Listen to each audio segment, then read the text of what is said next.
O está consumado também nos conduz ao perdão. Nós clamamos e perdoe as nossas dívidas, assim como nós perdoamos aqueles que nos ofendem. Você precisa perdoar alguém? Eu preciso perdoar alguém. Perdão faz bem. Perdão é salutar.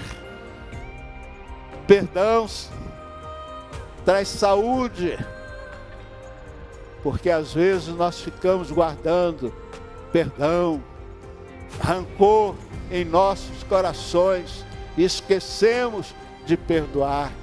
E às vezes chega tarde demais. Mas o consumado nos conduz ao perdão. A paz de Deus, meus irmãos. Eu sou Altair Luiz, um dos diáconos de Vila da Penha. E nesta manhã, eu pretendo trazer a mensagem: tudo está consumado. E que Deus a todos abençoe rica e abundantemente.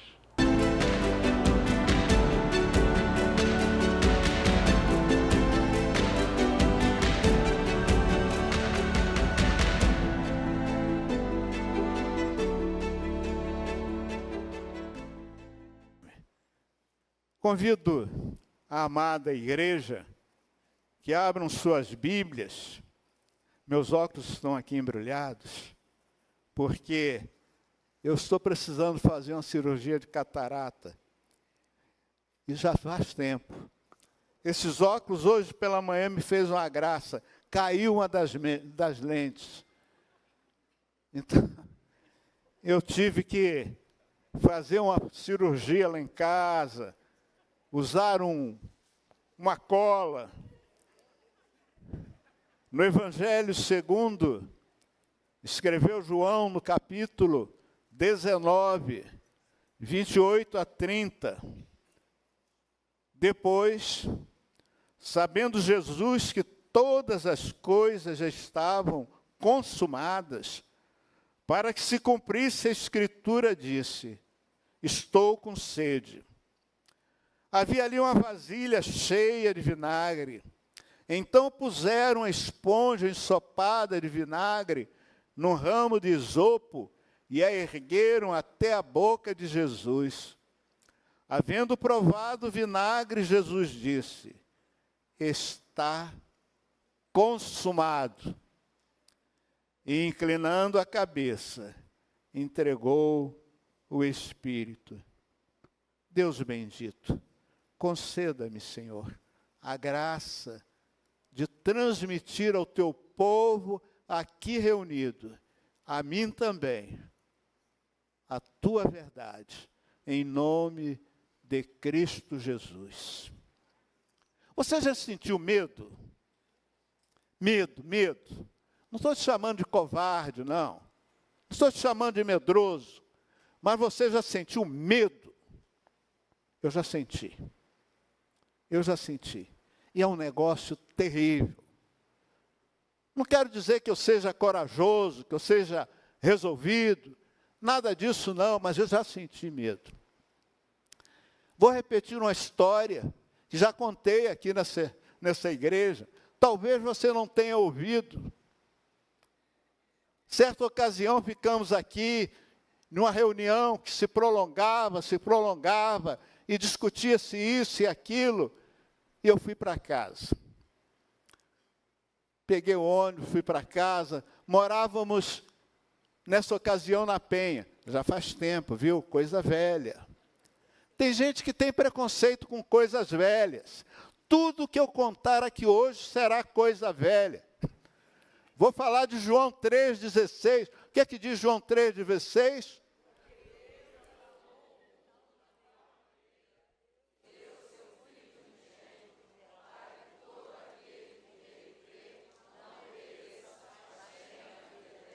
Foi escrito hoje, mais velho do que todos. Se vocês somarem todas as idades aqui, mais velha está esta afirmação.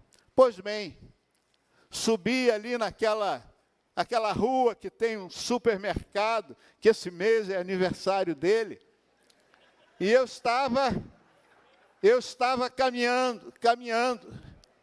No sentido contrário, eu observei que vinha um sujeito. O cara era forte, era grande. Eu falei, meu Deus do céu, eu não posso cruzar com aquele camarada. E comecei a acelerar, acelerado. Pum, pum, era mais jovem. Hoje vou fazer mês que vem, 38 anos. Então eu comecei a acelerar. Eu falei, eu não quero cruzar com ele. Porque era logo na primeira esquina, eu entrava, e chave na mão, entrava em casa e olha. Mas acontece que eu passei a observar que a proporção que eu acelerava, ele acelerava também. Eu falei, meu Deus do céu. Quando cheguei próxima, assim, da esquina, ele também chegou na outra esquina e falou, ei, me chamou. Falei, meu Deus. Fomos conversar. Aí ele disse comigo assim, estou vindo lá do cruzeiro. Já bebi, já cheirei, já fumei. Eu falei, meu Deus, eu sou 3º dan de karatê. Eu falei, meu Deus do céu, com esse tamanho todo, não precisava disso, mas ele disse que era. E me disse assim, eu sei um golpe que eu pego aqui na garganta e mato a pessoa. E ele levou a mão para a minha garganta, eu aqui afastei. Ele disse, não precisa ter medo. Como não precisa ter medo? Mas, meus irmãos, algo aconteceu. Creiam ou não, eu me sentia 2 pessoas. Um lado olhava para ele, era o lado do medo. O outro lado era o lado da oração. Eu orava, irmão. Eu orava, pedindo a Deus que me libertasse. Num determinado momento, ele virou para mim e disse assim, você é crente? Eu disse, graças a Deus. Graças a Deus, sou um remido pelo sangue de nosso Senhor e Salvador, Cristo Jesus. Ele me disse, minha esposa também é crente. Ela é da Assembleia de Deus. Eu moro lá em Saracuruna. Saracuruna. Quem já teve medo, sabe o que isso representa. Nós temos aqui, não vou contar a história dele, não vou contar a história deles, mas eles passaram por uma experiência semelhante, com meliantes dentro de sua casa, até que eles chegaram e perguntaram, você é crente?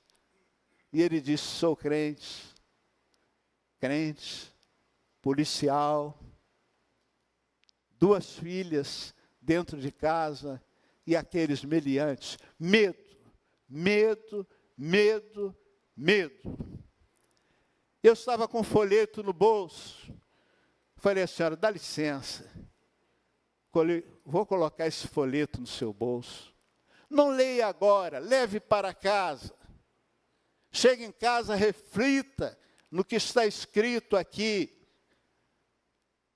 Ele fala, tá bom, boa noite, eu, graças a Deus. Foi embora. Não sei a história dele, o restante da história. O que eu quero dizer a vocês? Jesus, na sua humanidade, ele teve medo. Veio buscar e salvar o que se havia perdido. Você é pecador. Eu sou pecador. Nós somos pecadores. Estou falando com o espelho aqui à minha frente. Nós somos pecadores. Nos afastamos de Deus. Mas Cristo veio buscar e salvar o que se havia perdido. E ele caminhava para Jerusalém, fazia seus milagres, fazia seus prodígios, curava enfermos, mas ele caminhava para Jerusalém. Ele tinha noção da sua missão, daquilo que estava preparado para ele, daquilo que ele tinha que suportar. Ele caminhava para Jerusalém. Ao caminhar para Jerusalém, agora ele começa a ensinar aos seus discípulos: olha, eu vou para Jerusalém. O Filho do Homem será entregue nas mãos dos homens. Ele será suplicado. Ele será condenado. Ele será humilhado. Você já foi humilhado? Você sabe o que é humilhação?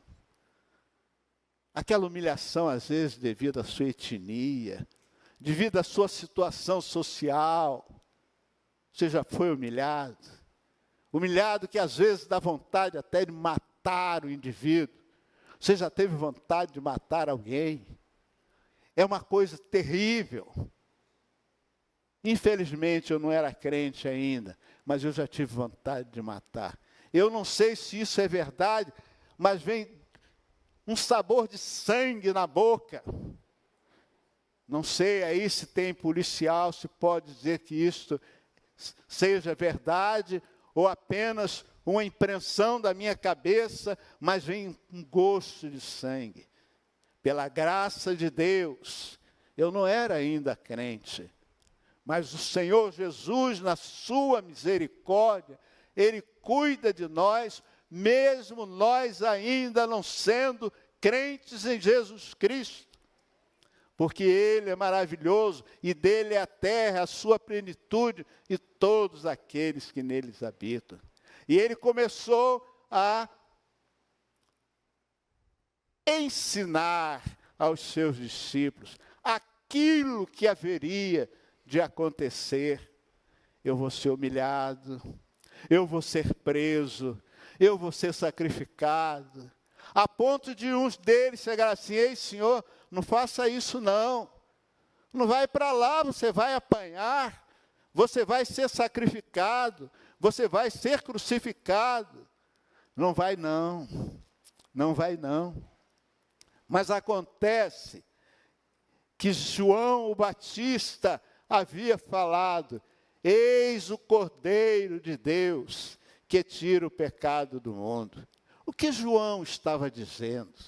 O que João estava dizendo é que aqueles sacrifícios todos haviam terminados, haviam concluídos. Ali Deus, pela sua misericórdia, tinha mandado o Cordeiro de Deus que de uma vez por toda acabariam com todos os sacrifícios. Eu tive um colega de profissão da nossa equipe. Certo dia ele chegou todo alegre. Ele disse: ontem foi o dia de perdão. Eu estou limpo, eu estou livre. Agora vou começar a pecar novamente, porque o ano que vem eu vou lá e torno a me purificar. Ele esqueceu que o grande Yom Kippur, que o grande dia de perdão havia sido realizado naquele Calvário, em amor a mim, em amor a você, em amor a todos nós. E Jesus ensinava a seus discípulos. Ele prometeu o Consolador. Nós temos o Espírito Santo de Deus, e sem Ele, esta igreja não é nada. Sem Ele, você não é nada. Sem o Espírito Santo de Deus, nós somos aqui apenas um clube. E vamos nos confraternizar, vamos nos alisar, vamos fazer nosso trenzinho. Mas Ele vem como o Cordeiro de Deus que tira o pecado do mundo. E Ele orou por você. Você sabia? Ele orou por você. Ele orou por mim. Pai, eu não rogo somente por esses. Rogo que os tires, não rogo que os tires do mundo, porque nós estamos no mundo. Hoje eu estava ali na classe da escola dominical, alguns irmãos estão aí preocupados, porque poderá vir uma perseguição à igreja. Irmãos, nós fazemos parte de uma corrente de sacrificados, de perseguidos, de homens e mulheres que foram mortos ao fio de espadas, jogados às fogueiras, mas as portas do inferno não têm poder sobre a igreja do Senhor. Não tenho medo, sim. Não tenho medo de perseguições, porque o Senhor é conosco. E se nós esperarmos em Cristo somente nesta vida, somos mais do que pecadores, somos mais miseráveis dos homens. E Cristo vem orando por nós, e Ele diz, olha, santifica-os na verdade, a tua palavra é a verdade. É nessa palavra que eu tenho que me santificar, é nessa palavra que você tem que santificar, é nessa palavra que a igreja do Senhor tem que santificar. Eu sou o caminho, eu sou a verdade, eu sou a vida, e ninguém vem ao Pai senão por mim. Santifiquemo-nos nesta palavra. E depois de tudo isto, Jesus, sabendo que todas as coisas já estavam consumadas, para que se cumprisse, a Escritura disse, estou com sede. E havia ali uma vasilha cheia de vinagre.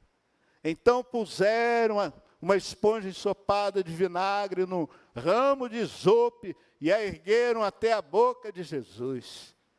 Havendo provado o vinagre, Jesus disse, está consumado. Alguns domingos eu ouvi essa expressão aqui em grego, em hebraico, não sei. Eu não sei dizê-la. Eu não sei dizê-la em hebraico. Talvez você não tenha também a capacidade de falá-la, de dizê-la. Mas você sabe que foi consumado. E agora hoje, eu não tenho mais necessidade de subir uma escadaria. Eu não tenho mais necessidade de sacrificar nenhum animal, porque o Cordeiro de Deus que tira o pecado do mundo já foi sacrificado.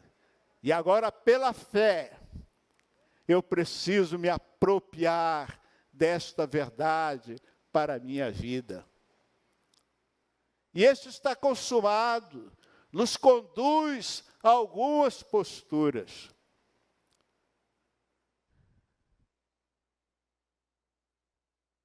Instrui aos discípulos, e que posturas são essas?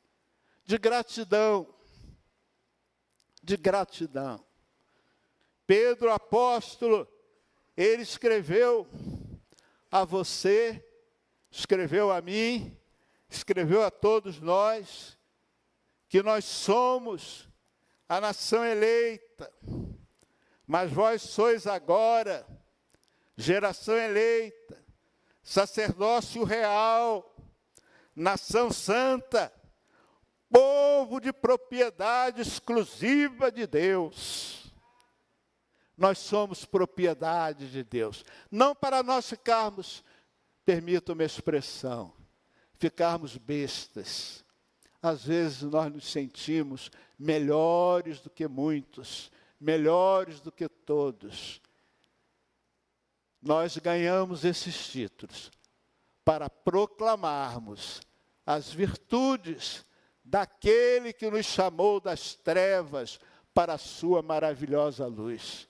Eu, você, Igreja de Cristo aqui reunida, nós temos esse compromisso de proclamar as verdades daquele que nos chamou das trevas para a sua maravilhosa luz. Creia nisso, é verdade, não é invenção de pastor, não é conversa de púlpito, é verdade, é a palavra de Deus que assim nos afirma. Você, nós somos propriedades de Deus. O está consumado também nos conduz ao perdão. E nós oramos, Pai nosso que estás nos céus, santificado seja o vosso pecado. E nós clamamos e perdoe as nossas dívidas, assim como nós perdoamos aqueles que nos ofendem. Você precisa perdoar alguém? Eu preciso perdoar alguém. Perdão faz bem. Perdão é salutar. Perdão traz saúde. Porque às vezes nós ficamos guardando perdão, rancor em nossos corações e esquecemos de perdoar. E às vezes chega tarde demais e nós imaginamos assim, por que não perdoei ao fulano? Às vezes é duro, às vezes nós imaginamos assim, mas esse camarada me fez uma, meu Deus, eu não esqueço não, me fez uma, me fez e doeu, e machucou, e me derrubou, mas o consumado nos conduz ao perdão. O consumado nos conduz à adoração. O que você veio fazer aqui nessa manhã? O que você tem feito através das suas andanças por aí? Você tem adorado. Mas hoje nós nos reunimos e chamamos o dia do Senhor, apesar de que todos os dias são do Senhor. Mas hoje nós nos reunimos aqui para esta adoração, para esta celebração solene. Tinha um corinho, velho também. A quem não gosta de velho? Velho também.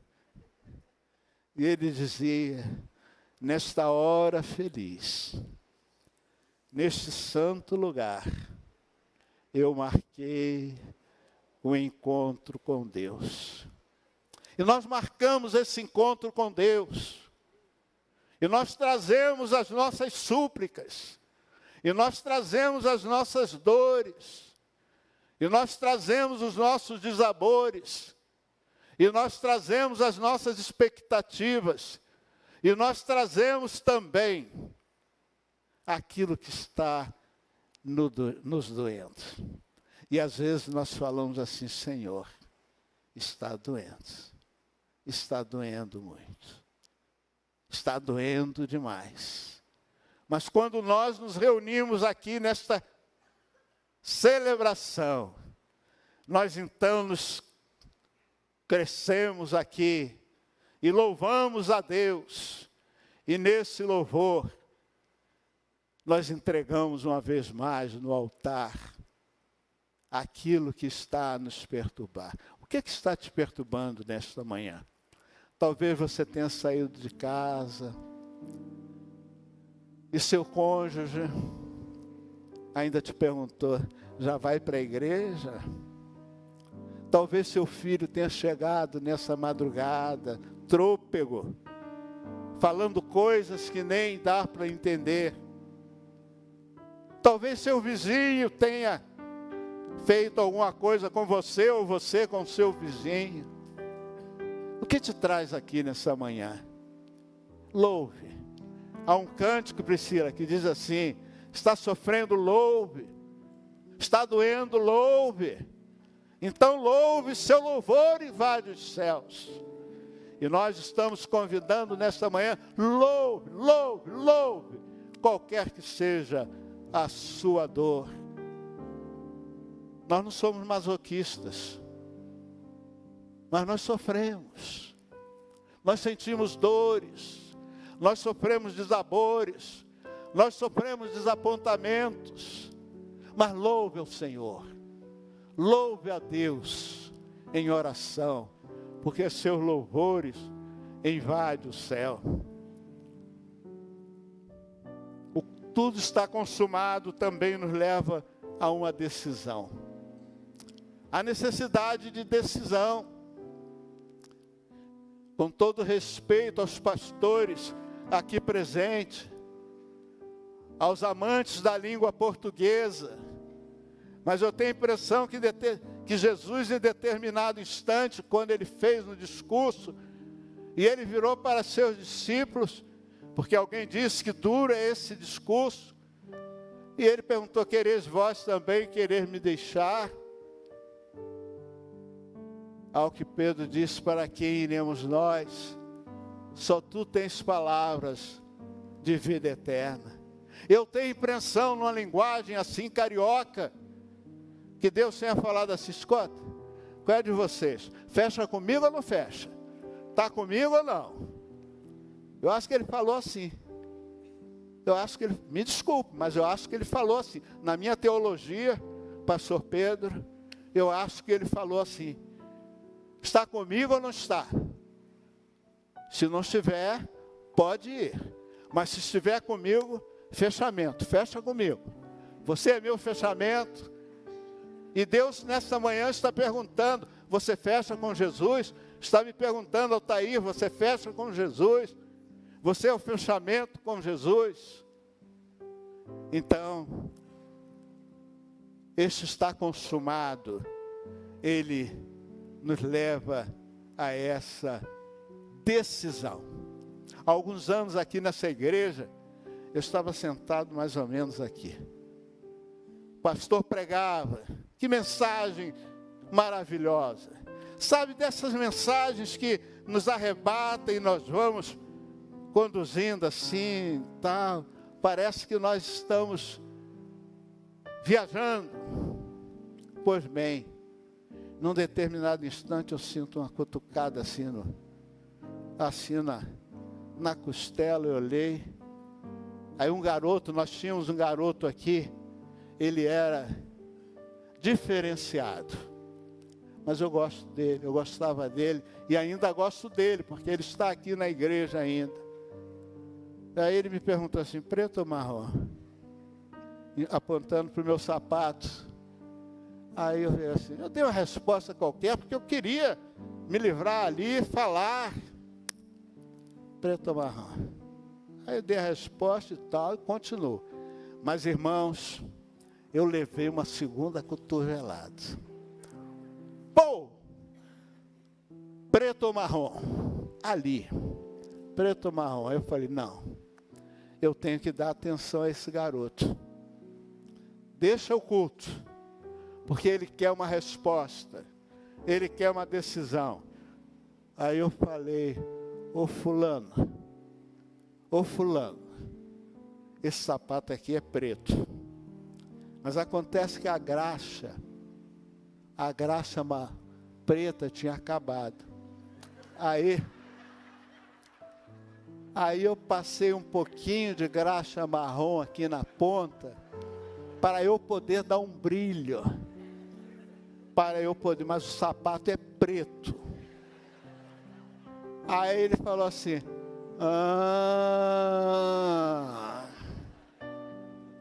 ele queria uma decisão, preto ou marrom. E Jesus quer essa decisão minha, e Jesus quer essa decisão sua, e Jesus quer essa decisão nossa, e Jesus quer essa decisão da igreja dele, nesta manhã. Em Apocalipse 20, 11 a 15, Apocalipse 20, 11 a 15, nós lemos o seguinte, em Apocalipse 20, 11 a 15. Vi também um grande trono branco, e o que estava sentado sobre ele. A terra e o céu fugiram de sua presença, e não foi achado lugar para eles. Vi os mortos, grandes e pequenos, em pé diante do trono, e abriram-se alguns livros. Então abriu-se outro livro, o livro da vida, e os mortos foram julgados pelas coisas que estavam escritas nos livros, segundo as suas obras. O mar entregou os mortos que nele havia, e a morte e o além entregaram também os mortos que neles havia. E eles foram julgados, cada um, segundo as suas obras. A morte e o inferno foram jogados no lago de fogo. Esta é a segunda morte, o lago de fogo. E todo aquele que não se achou inscrito no livro da vida foi jogado no lago de fogo. Meu irmão, meu amigo, o seu nome está escrito no livro da vida. Eu não estou te perguntando se você é membro da Primeira Igreja Batista em Vila da Penha. Eu não estou te perguntando se você é diácono, pastor, obreiro. Eu não estou te perguntando se você é assembleano. Eu estou te perguntando, o seu nome está escrito no livro da vida? Aquele tudo está consumado. Aquele sangue ali vertido naquele madeiro tem a capacidade de escrever o nosso livro no livro da vida. E foi por isso que Jesus veio. Porque nós somos pecadores. Nós nos afastamos de Deus. E nós começamos a colocar, Deus continua. Deus é Deus. Nós, que fomos criados para uma comunhão com Ele, nós começamos a nos afastar, estávamos a colocar aqui coisas, como se com essas coisas nós ligássemos a Deus. Ele então, pela sua misericórdia, pelo seu grande amor, como nós falamos aqui, porque Deus amou o mundo de tal maneira que deu o seu Filho unigênito, para que todo aquele que nele crê não pereça, mas tenha a vida eterna. Então ele veio, o Cordeiro de Deus, suportou aquela morte vicária, aquela morte substitutiva, ali no madeiro, para que você, agora tivéssemos esta comunhão. Reconciliai-vos já com Deus. Reconciliai-vos já com Deus. É a ordem que Ele dá, que todo pecador, arrependido já, confesse ao Salvador todo o pecado seu. Que nesta manhã, no poder do Espírito Santo de Deus, você possa ser tocado e tenha o discernimento que você é um pecador, que eu sou um pecador e que você precisa desse Jesus, porque Ele consumou a obra da redenção. E aquele cerimonial, aquilo ali não se repete mais, não tem rito, não tem cerimônia. Você pode matar quantos cabritos você quiser, você pode matar quantos bodes você quiser, mas o sangue que nos remide, o sangue que nos redime, é o sangue de nosso Senhor e Salvador Jesus Cristo. Aceite nesta manhã, aceite nesta manhã, reflita sobre isso, porque um dia nós haveremos de ouvir: vinde benditos do meu Pai. Vinde benditos do meu Pai. Tomai por herança o reino que vos está preparado, desde a fundação do mundo. Mas também haverá uma outra sentença: apartai-vos de mim, malditos, para o fogo eterno, preparado para o diabo e seus anjos. A minha oração é que nesta manhã, eu tenhamos essa convicção do vinde benditos do meu Pai. Vamos orar? Vamos orar.